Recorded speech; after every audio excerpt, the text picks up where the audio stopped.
Kansas City Chiefs -9 at the Las Vegas Raiders, 52-point total here on the first game of Saturday afternoon. Kansas City playing to retain the 1 seed. They win, and they've got it. Great matchup against a horrid Vegas defense. On the other side, though, Jared Stidham led the Raiders to the third best offensive DVOA of the year for them, and their best since Week 11. Devontae Adams had a huge day. Jacobs had a pretty good game, almost 20 PPR points. What are your views on the Raiders' offense in a pretty good matchup, but with Jared Stidham at quarterback again this week? I think you can definitely start Devontae Adams again, like we saw last week, but we don't need to worry about him, even with Jared Stidham in. Like, he seems to just be QB-proof in a lot of regards. He had 7 catches for 153 yards and 2 touchdowns. So, like, that's everything you could want at this time of year. Kansas City ranked 31st against wide receiver ones, so he's no problem. The middle of the road against running backs, so you can probably start Josh Jacobs in DFS showdown slates, or if you're playing a Saturday or Sunday slate. But it's a little bit tricky outside of that. I mean, Stidham could easily have a much worse week than he did last week. Yes, the Chiefs' defense aren't as good as the Niners, but I think the Niners didn't know what to expect from Stidham, whereas the Chiefs are prepared for it, and expecting lightning to strike twice might be a little optimistic. Yeah. And on the other side, Patrick Mahomes, Travis Kelce, starting guys like that. When it comes to the running back situation, though, Isaiah Pacheco scored a touchdown, but it was Jerick McKinnon again with the bigger day. You in on one of those more than the other, given their prices this week? Yeah, I'm in on Jerick McKinnon. I mean, this just seems to be Jerick McKinnon's time of season, doesn't it? Like, this is when he comes to life and starts winning you championships and winning you money in DFS. Las Vegas ranked 31st against running backs acting as receivers, which that's definitely McKinnon's speciality over Pacheco. So that's where I lean with them. And then otherwise, I think, you can definitely play Patrick Mahomes. He needs 430 passing yards to break the all-time single-season passing record. So it'll be interesting to see whether the Chiefs are motivated to go with that. But yeah, it's pretty obvious this one, it feels. Yeah, we know Patrick Mahomes can get a huge chunk of that, close to 300 probably in the first half. At that point, it would depend on if they keep him in there or not, depending on what the score is. So for people hoping he breaks that, hoping the Raiders keep the game close and the Chiefs just put up a ton of points. So we got a high-scoring game there to see that. As far as betting this one, you mentioned last week the Raiders, they played San Francisco very close, took them to overtime. Stidham had a really good game. My gut says the Chiefs come out firing here, but I do think the Raiders maybe keep it within 9 points. I went back and forth on that one, but that's the way I'm going to go. I'm going to say over 52. I'm going to say there's a lot of points here, and the Raiders are able to get in the end zone at least a couple to a few times in this one. I'm going with the over as well, but I think that Kansas City cover this one. I feel like Vegas can score, but I don't think they're going to score within sort of 10 of what the Chiefs are at.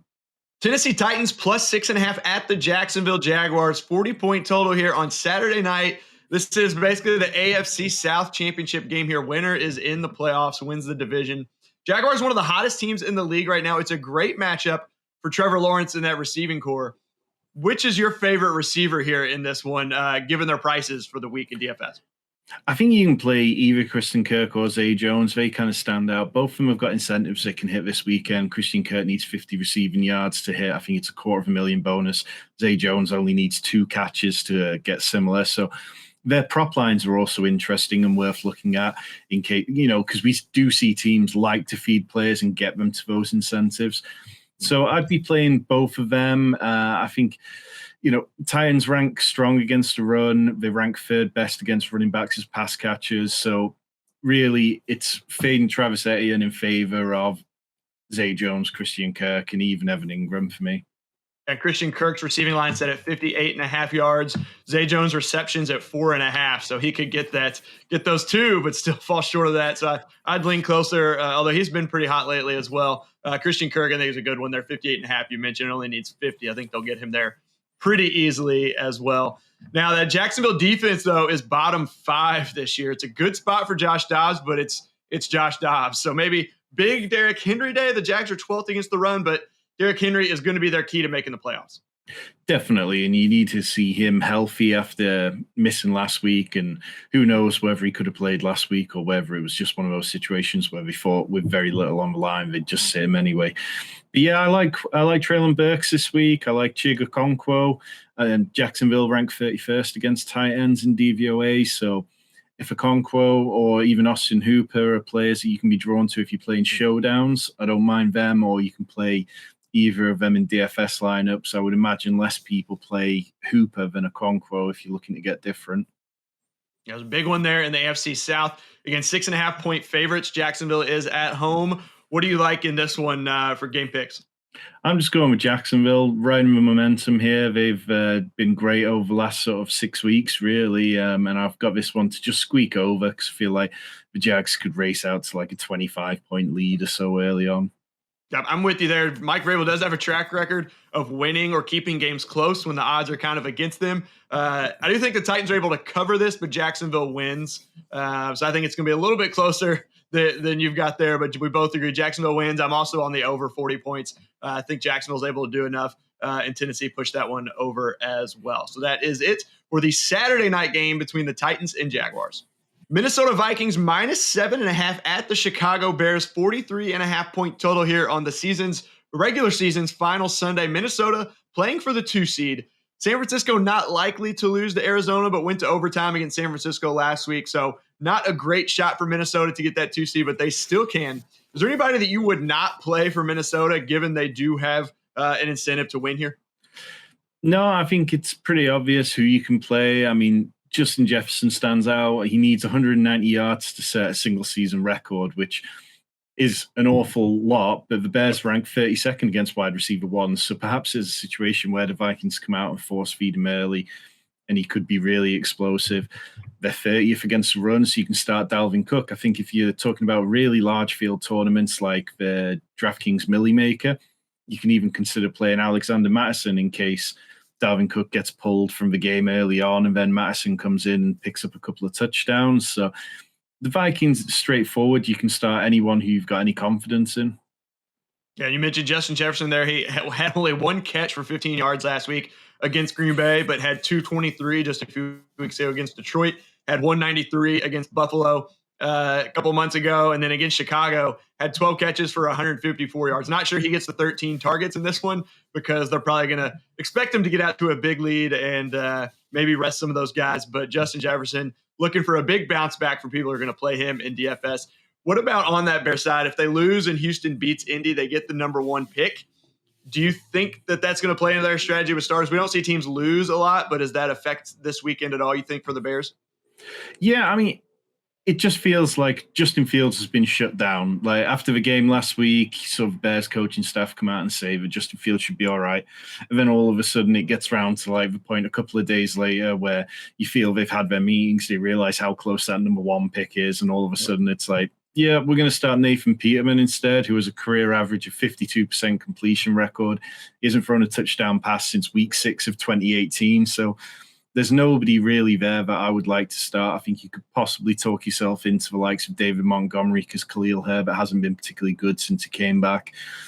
Cole Kmet is somebody that I've seen a few people talking up, but I mean, he's had 3 top 12 tight end performances this season. And as a tight end, really, you only need about 4 catches for 40 yards to end up in the top 12. So he's not somebody I'll be chasing. I think I would rather just heavily attack the Minnesota side of things and then leave the Bears to do what they do. Yeah, that Minnesota defense is probably one of the top choices this week. Will be pretty popular, I imagine.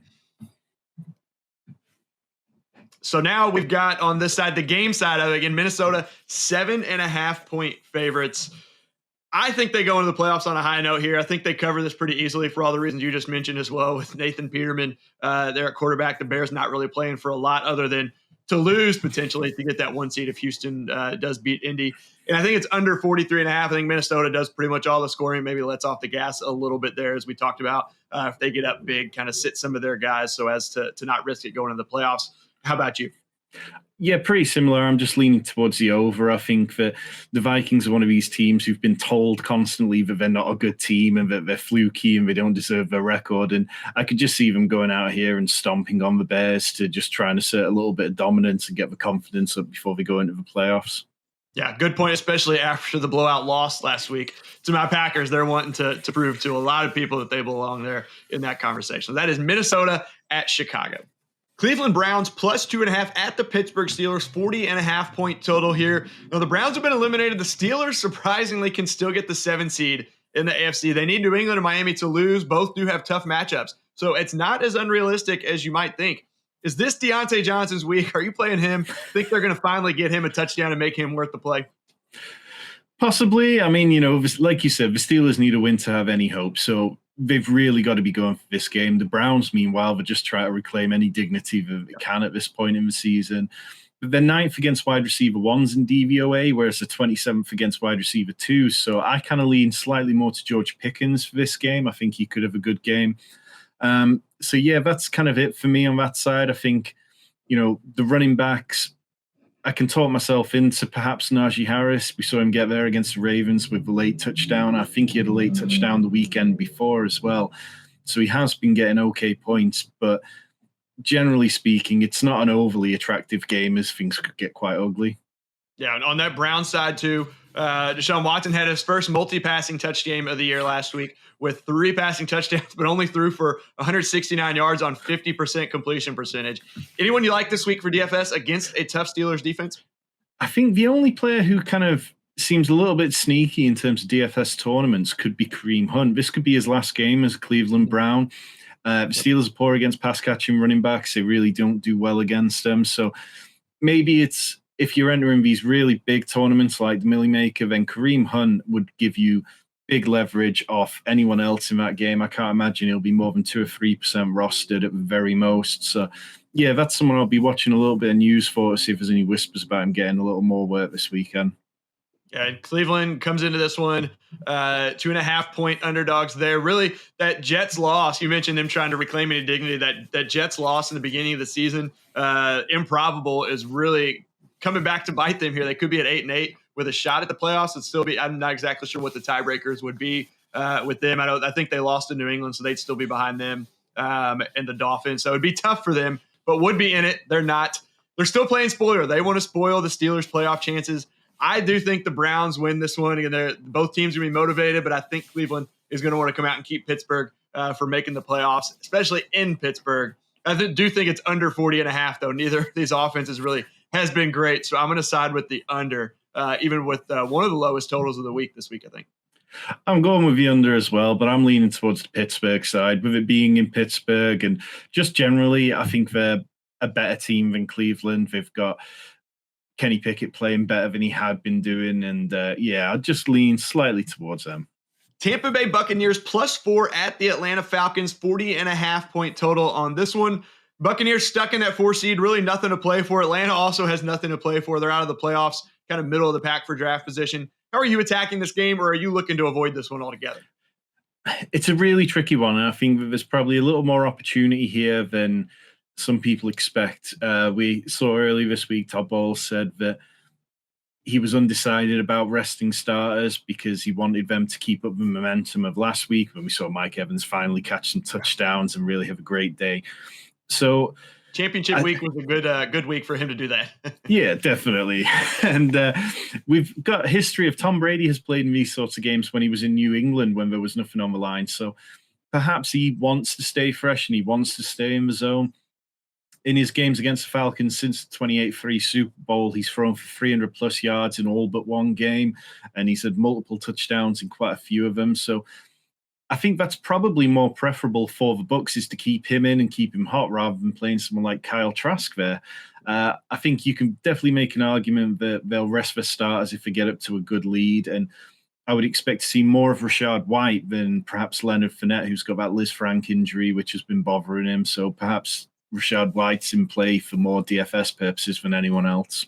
Yeah, and you mentioned these games for Tom Brady. We know, and we talked about on our Jaguars preview, the incentives there for Christian Kirk and Zay Jones. I'm not exactly sure what the incentive situation is with any of those guys on the Bucs, but we know Tom Brady likes to help his guys get those incentives. So that could be something to look for. If we'll have to do a little bit more research too to know. But if you're out there and you know that there's one on the line, we know how Tom Brady likes to do that for those guys. And looking at this one, the Bucs go in as underdogs, 4-point underdogs in Atlanta. What do you like on this one? I like the Bucs. I think, they've got something to do, and the Falcons really don't have anything to do here. So it's just going to be them. And I think the Falcons will, the Bucs, will run up the score. New York Jets +2 at the Miami Dolphins, 38.5-point total. Tough matchup for against the Jets for Miami. No Tua Tagovailoa this week. A down game last week for Tyreek Hill and Jalen Waddle. Raheem Mostert was the leading receiver. Are you trusting any of those Dolphins this week, considering They have to win for a shot to get in the playoffs, but they do have a very tough matchup. Yeah, I mean, you summed it up really well there, Ian. I mean, the Jets defense is top 6 but against both wide receiver 1s and 2s. So on paper, it's not a great game for Tyreek or Waddle. But I think if you're chasing big wins in big tournaments, then they're definitely in play because people might be slightly scared off them. And because the Dolphins have to win. If they've got any chance of making the playoffs, they have to win. And if they're going to win, it's likely going to be through Tyreek Hill or Jalen Waddle. So they're not top of my list, and I wouldn't play them in cash games where you're looking for safe floors, but I'd definitely play them in tournaments. In terms of the running game, I know Mostert led the team in targets last week, but I kind of lean towards Jeff Wilson just because I think he is the better running back out of the two, and I feel like this could be the kind of game where he pops up with a couple of touchdowns. Yeah, and Tyreek Hill led the team in receiving back earlier in the season in their matchup here, but only 47 yards despite 7 catches. Jalen Waddle had just 23 yards on 3 catches, but they need them this week. Now, on the other side, Mike White has a really good matchup with that Jets passing game against Miami. Who are your best plays on the Jets side this weekend? I think you can pretty much start all the Jets sides. It sounds like Mike White might possibly miss this game, I was reading before we jumped on, so it could be Joe Flacco ahead of Zach Wilson, which really says everything about the Zach Wilson situation. So I don't mind starting Garrett Wilson. We've seen him be quarterback proof throughout this season. Elijah Moore has been involved plenty over the last few weeks. The running back situation seems a lot more murky. Nobody there is really standing out over the last few weeks. But Miami's 26th ranked pass defense over the last 4 weeks isn't good enough to stop the likes of Garrett Wilson if they get going. And last time these two teams played, I mentioned Waddle, and Hill had a little bit of down games as well. But the Jets had scored 21 unanswered to end that game to win 40-17. Smacked them earlier in the year, and it was that first full game without Tua. Teddy Bridgewater got hurt early in the game with just 1 attempt, and Skylar Thompson came in. I'm going to say the Jets win this one again. The defense is just gonna own the game here, but under 38.5. I'm not sure there's going to be a lot of scoring from either side in this one. What do you like? Yeah, I'm with you on that one. I think the Jets just sneak it. I've gone with the under as well. Carolina Panthers plus 3.5 at the New Orleans Saints, 42-point total. Really a meaningless game between two poor teams in the NFC South. Both were in contention for this division just a couple weeks ago. That's how bad that division is. Anybody worth playing in this one to you, or are you looking at a lot of the other games that have a little bit more excitement? I think this one has some sneaky upside for Andy Dalton. He's playing for his future very much. And Carolina are 27th against the pass. We saw last week that they started off okay before really struggling during the game. And then down JC Horn, who's on injured reserve now. So there's an argument to be made in big field DFS tournaments that you could start Andy Dalton, Rashid Shaheed, maybe even Juwan Johnson, who's played really well at times and scored plenty of touchdowns. On the other side of the ball, I don't mind Donta Foreman or Chuba Hubbard as dart throws. It seems like the Panthers are really leaning into that ground game as often as possible. But on the passing side, Marshawn Lattimore came back last week for the Saints and really played well as the game went on. So I'd be a little bit worried about starting DJ Moore. With the Saints, just a question here that just kind of popped into my mind as we were talking. You think maybe we see a little bit more Taysom Hill that makes, I know you've mentioned a couple times, he's quarterback eligible only in DraftKings, but with the fact they're playing for nothing and maybe they want to see what they have from him a little bit more as a passer since we haven't seen a lot this year. Is he a viable play if you've got a lot of lineups you're putting in? Yeah, I don't mind that at all because it could easily be a situation where they just feel like it's time to give Taysom Hill a bit of a run out at quarterback for him to show what he can do in case he's wanting to explore his options this offseason. It's not something I'd do a huge amount of. I'd probably be more tempted into using it if I was playing this game as an individual showdown slate. Yeah, it could be. We always know the upside of Taysom Hill can win you a league, but it only really had one of those games this year back against, I think it was that Seahawks game. As far as betting this one, not a lot to love here with all the uncertainty. Just, again, meaningless game between the two, not knowing how they're going to play it. I'm going to go with the Panthers, though, with the upset, probably on the opposite of you from what you said there about that Saints side. I'm going to say under 42 points for both of these teams as well. I don't think there's a lot of scoring in this one. I've gone pretty much on the opposite on everything there. I've gone with the over because I think sometimes these kind of divisional games with nothing on the line can just be a little strange. But I've gone with the New Orleans side of things with it being in New Orleans. Yeah, very tough place to play there. And that is New Orleans hosting Carolina.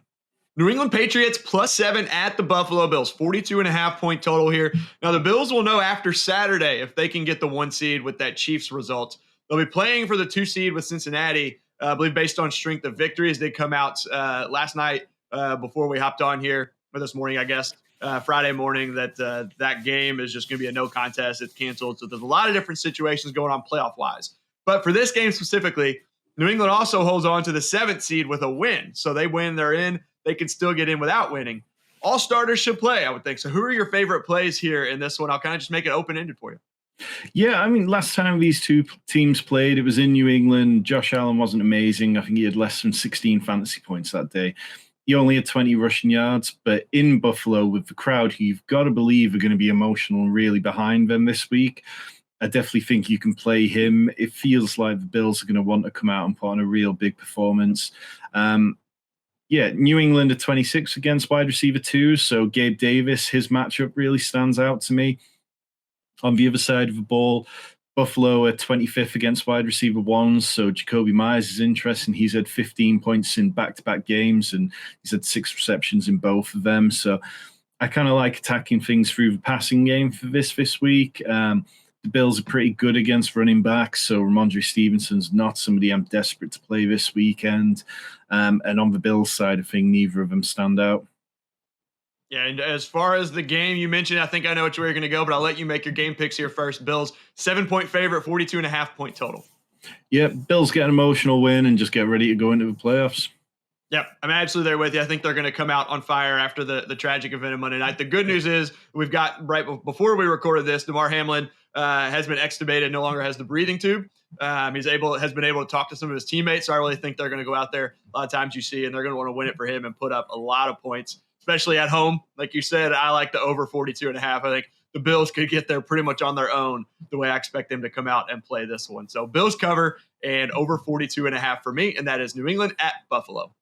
Baltimore Ravens +7 at the Cincinnati Bengals, 40.5-point total. The Bengals have won the NFC or the AFC North now with that Monday Night Football game canceled from the previous week. They have the better winning percentage, but it's weird between home field and how they're going to do home field advantage. I'm still not exactly sure. Sounds like might be a coin flip or something going on here because those teams may match up in the first round, I believe, next week.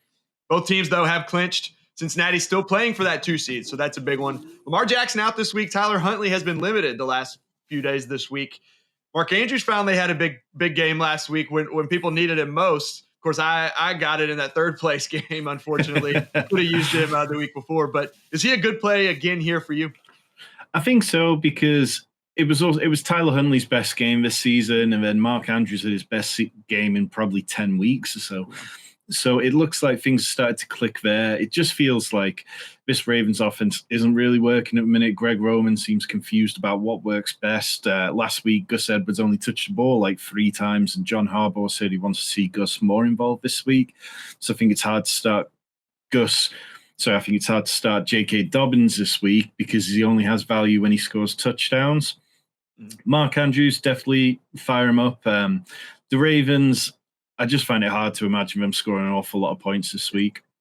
I absolutely agree. And it's the other side for the Bengals. The last time these two teams played back in week 5, long time ago, but a quiet game for a lot of the Bengals players, except Hayden Hurst had his best game. But the way they've been playing lately, the Bengals are the number two offensive weighted DVOA. Any Bengals you'd be hesitant to play with them playing so well? Yeah, I think Hayden Hurst might end up being a little bit of a trap here because the Ravens, one of their big strengths is against tight ends. They rank 8th in DVOA against position. So I'm not sure I'd go straight back to the well on it. In terms of wide receivers, I think, Baltimore seems set to get Marcus Peters back this week, which would be an uptick for their cornerbacks. But, Jamar Chase and T. Higgins are just studs. You should be starting them every week. Yeah, very, very good. Very good plays pretty much every week, as you said. Bengals coming to this one, 7-point favorites. Similar to Buffalo, I think Cincinnati's going to be really excited to get out there. They're at home again after that Monday night game and situation. I do think they cover in this one, and over 40.5. They're able to put up a lot of points. Baltimore scores a couple times, but I like the over and the Bengals to cover. What do you think? Yeah, I'm right there with you, and would set this one up for just another wild card weekend repeat of it, and hopefully Lamar Jackson's back for that one, and it's a bit more interesting. Yeah, that one would be a little bit more exciting for you there. I know, sure, it pains you to say Bengals cover here, being a Ravens fan, but Ravens can only get, I think they're stuck between the 5 and the 6 seed, basically, depending on what the Chargers do. So, not a whole lot to play for there for Baltimore, and that is Baltimore at Cincinnati. Houston Texans plus 2.5 at the Indianapolis Colts, 38-point total. These two teams started off the season playing each other, and they end their seasons playing each other. And it's a meaningless game, really, other than draft position for Houston. They can lose the number 1 pick with a win and a Chicago loss, which is likely against Minnesota. Are you avoiding this game entirely? I know some of the other games have had some players that you said you still target and think there's some sneaky value here. This game doesn't seem like there's a ton. No, this game's really very uninteresting from a DFS point of view. I think, the Texans really need to be careful because Sam Ehlinger is not a good quarterback and not an NFL caliber starting quarterback. So it would be very Texans of them to end up losing the 1 seed by beating the Colts here. But it's just kind of hard to imagine this game being particularly good for anything. Pittman's yardage dropped by almost half in the games that he played with Sam Ehlinger.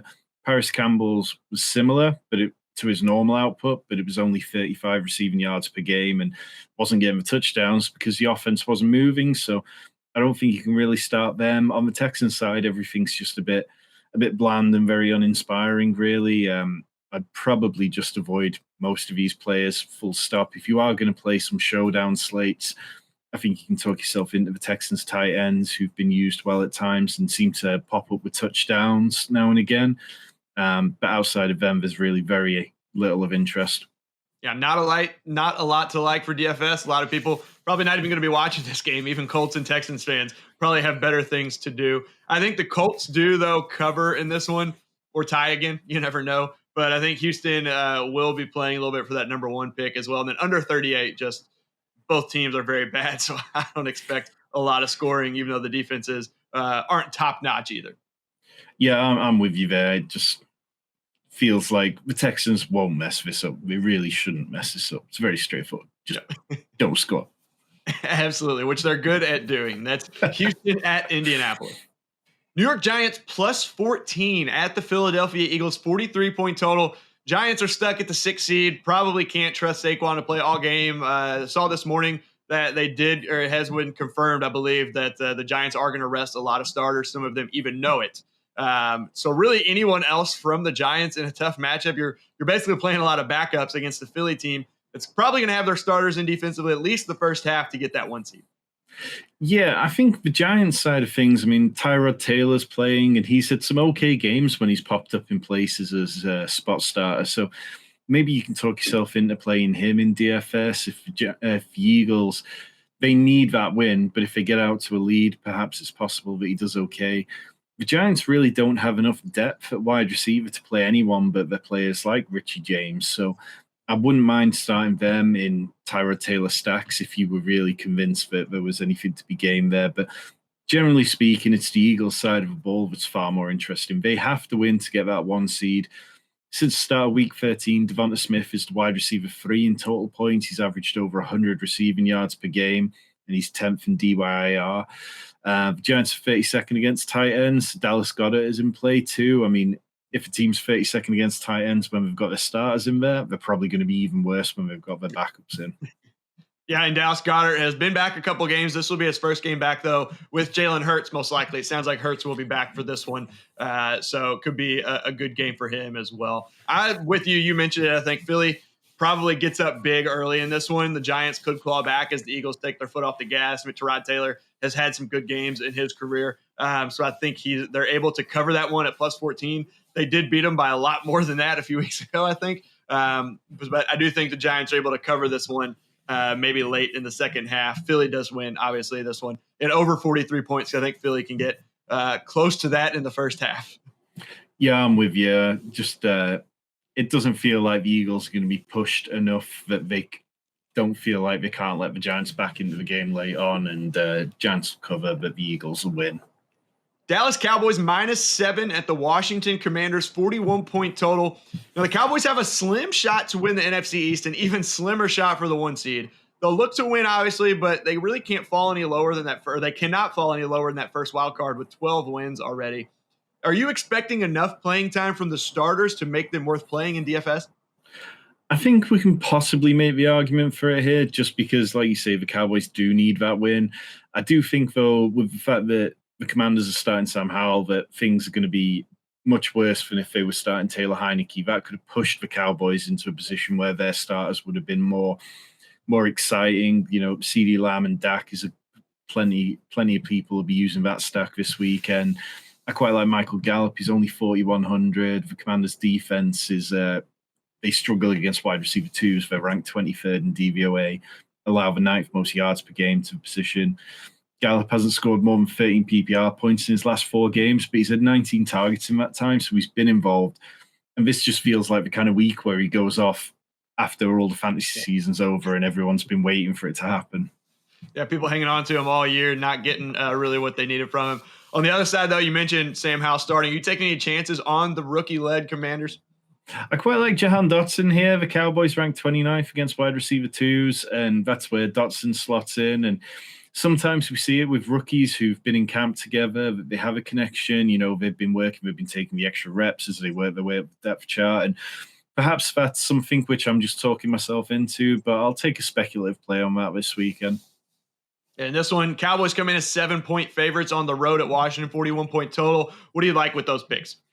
I'm going with the Dallas side of things here. I think, there are little issues around the Cowboys, but I think that they're a good enough team to get this done when the Commanders have nothing on the line. I've gone with the over. Yeah, I think this one could be similar to the Philadelphia-New York game we talked about in our other preview, where the Cowboys likely get up early. Sam Howell could bring the Commanders back and cover with the Cowboys limiting their starters reps, but I'm going to say Dallas covers. The defense, I think, is going to be too much. They'll get a sizable lead at 7 points. It's not like the Eagles game where it's a 14-point spread. I think 7 is a pretty comfortable margin for them to get. But I said under 41. Wouldn't be surprised if Washington doesn't score, or maybe is held to single digits, and Dallas will only need 30 points in that 31 points, and it's still under the 41. So I like under 41 in this one, but agree with you, Dallas covers. Los Angeles Chargers plus 2.5 at the Denver Broncos, 39.5 point total on this one. Not a lot on the line for the Chargers. The number 5 or the number 6 seed, but would probably rather get the Jacksonville rematch from early in the season or play Tennessee as the number 5 versus Cincinnati or Buffalo as the number 6. A much different opponent there based on the 5 and the 6. The Ravens game will be over by their kickoff, so a Baltimore loss means a lot of these starters for the Chargers may not play or may just play the first quarter. Not really going to talk about the Broncos in this one because we know what they are unless you've got some plays. So how are you playing the Chargers in this one given the situation? And then if you have some Broncos you like. Yeah, I think the Chargers, it's very much, you've got to build a lineup in mind with what am I doing at 4 o'clock when these games are kind of coming to a conclusion? What's going to happen with the Ravens game? If the Ravens lose to the Bengals, am I pulling out Keenan Allen, Mike Williams, Justin Herbert out of my lineup? Because it's very unlikely in that situation that they're going to end up playing the whole game. So I think you can look at players like Donald Parham and the likes of Carter and the likes of Joshua Palmer as players who might see increased games if the starters are pulled, because I'm not sure they'd pull everyone in that situation. I think you can look at the likes of even Justin Jackson, or maybe Isaiah Spiller, some of these backup options, and play them. If you're in a situation where you're kind of like behind the cash line and you really need to throw a dart to try and pull yourself back in, those will be low-owned players that might just be able to do that because it's Denver side, whilst they're good against the pass. Who knows how much they're playing for. On that Broncos side, I think you can play Albert O. After last week, he popped up with 6 targets, 45 yards and a touchdown. It sounded very much like he was in the bad books in Nathaniel Hackett before he was fired. So now he's got a new lease of life. The Chargers struggle against tight ends, ranking 20th in DVOA. Maybe talk yourself into Latavius Murray, but the Chargers rush defense has improved over the last few weeks, and now we're up to 18th in that period.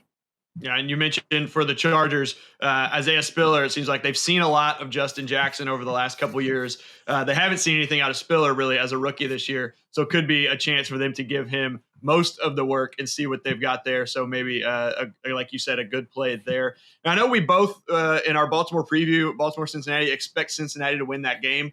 You personally, are you going to be avoiding the Chargers, the big-name Chargers, because of that fact, instead of having to switch them out, maybe opting for more guys in the 1 o'clock window?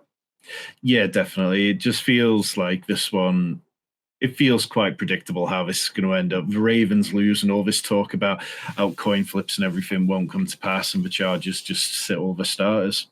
Yeah, preparing for the worst, but think it's going to go according to plan. The Chargers don't have to rely on the final week to get into the playoffs like they did last year. Again, we both think Cincinnati wins, so I don't think the Chargers risk their starters that much. I think Denver covers in their final game, and they win this one. They're 2.5-point favorites, so I think they're able to cover that. But under 39.5, we've seen that Broncos offense all year. Don't expect much, and then with a lot of the backups in, the Chargers not really going to push it. I don't think so. Denver covers, wins this one, and under 39.5 for me. Yeah, pretty similar. Broncos country, let's ride. Let's ride into the offseason with a win. And that is the Chargers at the Broncos. Los Angeles Rams +6 at the Seattle Seahawks. 41.5-point total here. Now, Seattle needs help to get in even with a win. They won't know at game time, though, because they're waiting on the result from Detroit Green Bay, which is the Sunday night game. So this is a game that you may target pretty heavily here this weekend, isn't it? Yeah, definitely. I think this is one where the Seahawks were kind of limping towards the end of the season, and they really need a big performance. I mean, Geno's definitely tailed off from earlier on in the season where he was kind of like top of all the efficiency metrics. But yeah, this Rams defense, even though they've improved slightly over the last few weeks, they still rank 18th against the pass in DVOA over the last 4 games. So I'd be starting Geno Smith. I think DK Metcalf over his last 3 games against the Rams, he has 277 receiving yards and 3 touchdowns. So I'm not worried about the Jalen Ramsey stuff. The Rams ranked 30th against wide receiver ones, allowing an average of 80 yards a game. So Metcalf had a really poor week last week. I think he had 1 catch for like 3 yards or something. But this is the kind of place where he can bounce back. Or if you don't like the passing game, I think Kenneth Walker's in play. Since week 10, 5 different running backs have scored 15 or more PPR points against the Rams. And over the last 4 games, only 4 teams have allowed more rushing yardage. Yeah, so a big game there for Seattle, expecting perhaps them to come out. Like I said, they need a win there. They're 6-point favorites at home, get low total at 41.5. What do you like on those picks? Yeah, I've gone with the Rams to cover, but the Seahawks to just kind of squeak by. Maybe it's like last-minute field goal, but I've gone with the under as well. This one could have a lot on the line, but not be a great watch. Yep, I'm all in agreement there with you. Rams cover, Seahawks win, under 41.5. Arizona Cardinals +14 at San Francisco 49ers. Just a 40-point total on this one. 49ers need a win to retain the 2 seed. They have an outside shot at the 1 seed. Now, George Kittle has scored 5 touchdowns in the last 3 games and is in a smash spot against the Cardinals again. You buying all the way in this week? Definitely. I mean, let's go back to the well that we've been at all season. The Cardinals cannot defend against tight ends. They rank 29th in DVOA. They've allowed 10 touchdowns to tight ends this season. When these teams met in week 11, I think George Kittle had 2 that game, and he's just on fire at the minute. He seems to have a really good connection with Brock Purdy. So definitely in on him. I'm in on CMC. The Cardinals are 32nd in DVOA on passes to running back. They allow an average of 7.4 per game, and we know this is what CMC is going to do. I think the last time that these 2 teams met, McCaffrey had 17 PPR points that game, and really it could have been more, but the game got out of Arizona's reach, and he didn't need to play as much. So CMC and Kittle, definitely the 2 that I'll be targeting aggressively on the Niners side. Yeah, and we talked about in our Chiefs preview, Jerick McKinnon going against the Raiders, who I think you said 31st against receivers or running backs as receivers. Are they maybe the top 1-2 punch with running backs this weekend? Yeah, definitely. I think you can go Jerick McKinnon, CMC, and then look to get a little bit different at wide receiver to kind of differentiate. Yeah, McKinnon not nearly the price point, I imagine, as McCaffrey is there. So still able to pull that one off there. And then the Minnesota game, we talked about perhaps them being the best defensive play for the week going against Nathan Peterman. With this 49ers team, though, going against most likely, I think, David Blau, or maybe he's been confirmed starter. Missed that. So who would you prefer there? Is it kind of you really can't go wrong with either? Yeah, I don't think you can go wrong with either. I think Minnesota will probably be the slightly more obvious, and they'll be cheaper than the Niners, but arguably the Niners defense could score more points, and they're probably the better defense in every metric, really. With David Blau starting, I mean, last week he completed 24 of his 40 pass attempts for 222 yards and a touchdown, but that was against the Falcons. I'm not sure he'll do as well this week. But his two main targets, Trey McBride and Greg Dortch, both saw 10 targets. So I don't mind playing them as sort of dart throws in DFS this week. It's unlikely that a lot of people will be on him. Yeah, 49ers definitely have the better or more talented defense, have been a lot better than Minnesota. Minnesota just has a very good matchup, but you mentioned cheaper, so a good play, good option there as well. 49ers 14-point favorites here with the Giants game and the Eagles. I took the Giants to cover. I think the Eagles are going to let their foot off the gas. I think the Cardinals are going to struggle pretty mightily against the 49ers defense, and I'm going to say the 49ers cover even at 14 points. They're going to get out to a big lead and keep it with that defense, but under 40 points against similar to I forget which game it was, but it's Washington and Dallas. The Cardinals maybe won't score or will be kept to single digits, so 49ers don't need to do a lot to keep it under 40. What do you think? I've gone with the Cardinals to creep into this one later in the game and cover their 14, but the Niners win, yeah, of course, and then the over just to be breached. Detroit Lions +5 at the Green Bay Packers, 49-point total. Green Bay wins and they're in, just like we all expected 2 months ago, and just like we expected it to be with Detroit with a playoff spot on the line at the beginning of the season. But not really. But this is a great spot for the Packers. Detroit only 25th in weighted defensive DVOA. The Lions offense, though, is on fire too, 5th in weighted DVOA. How are you playing this one as being the single game showdown? Yeah, I think it's a tricky game in some ways because there's going to be so much going on in this. I think a lot depends on how well Jared Goff can play. His splits when he's been outside in the cold are more pronounced than any other splits, but he's been better this season and last season than he was when he was with the Rams when he's been outside. So it gets a little murky in terms of what you can count on. I think you can probably play Amon-Ra St. Brown. I mean, he had 9 targets, but only 55 yards last time they played, but he's had more than that in every game since. Jamal Williams needs a rushing touchdown to equal Barry Sanders' record. He only needs 6 yards for 1,000 yards this season, and these are the kind of things that Detroit will be pushing to help him get. So I think I quite like playing Jamal Williams and just the idea that maybe he ends up with 2 touchdowns in this game. But DeAndre Swift has been good of late, so perhaps he has a big role. If the Lions are still in things at kickoff at the start of this game, I think Jameson Williams is somebody I'll take shots on because they've brought him along slowly, but if you're going to play him, it's now or never, and this is the kind of game where things are on the line. On the Packers side of things, I think it's pretty obvious where you go with most of it, but the one play that stands out is Randall Cobb, who has a really good matchup because the Lions will have second most fantasy points to slot receivers.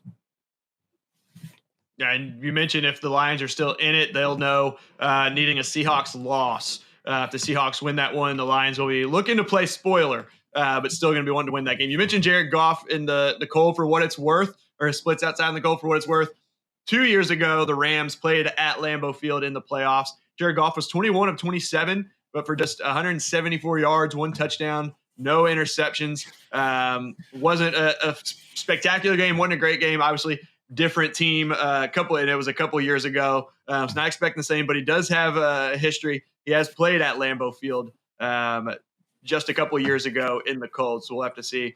As far as picking this one, I'm going with my home team. I think the Packers cover. They get in the playoffs just like I expected. I was in on them all year long. No, I gave up on them about 5 weeks ago. My younger brother was the one that was like, oh, we got a 3% chance. And then the next week, oh, we won. We got a 6% chance. And he was in on it. He thought I told him to give up on it a couple times. But, hey, I couldn't be disappointed if I gave up instead of having hopes.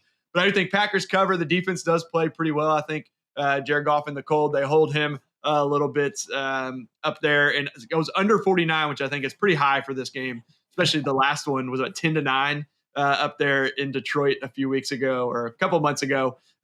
Both teams not playing very well back then. But Packers cover and under 49. What do you think here for this last game of the 2022 regular season? Yeah, I'm with you on that one. It just feels like the Packers have all the momentum. I mean, if you'd given this to the Lions at the start of the season, they probably would have taken this kind of result. But Packers have got momentum, and they look like the better all-around team at the minute. Yeah, finally got everyone healthy. As Aaron Rodgers said a few weeks ago, we're not dead. They're not dead. They've got a shot to win it on Sunday Night Football to get into the playoffs, which is pretty remarkable given where they were at the middle of the season. And that is Detroit at Green Bay.